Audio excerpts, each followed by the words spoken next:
Mayonnaise, घर पे बनाई बिना अंडे की मेयोनीज़।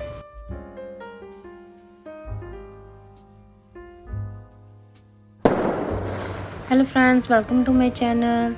आज हम बनाएंगे मेयोनीज़। उसके लिए मैंने ऑयल लिया है, दूध लिया है 1/2 लीटर, साथ में एक सिरका लिया है,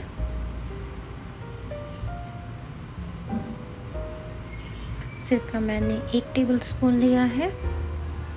अभी हम दूध को मिक्सर जार में डाल लेंगे। याद रखिए कि अगर हम 1/2 लीटर दूध ले रहे हैं तो हमें उससे दुगना ऑयल लेना है। ऑयल से ही मेयोनीज़ बनती है।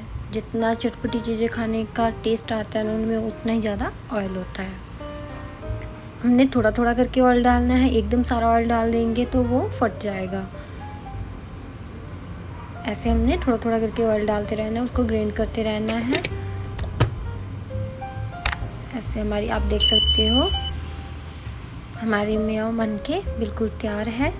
आप भी ऐसे बिना अंडे के घर पे मेयोनीज़ बनाइए, बहुत ही अच्छी बनती है।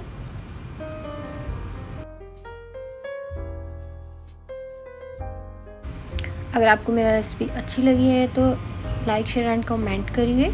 जिन्होंने मेरे चैनल को सब्सक्राइब नहीं किया है वो सब्सक्राइब कर लीजिए, बेल आइकन को प्रेस कर लीजिए ताकि जो आने वाली रेसिपी की नोटिफिकेशन मिलती रहे। Thank you.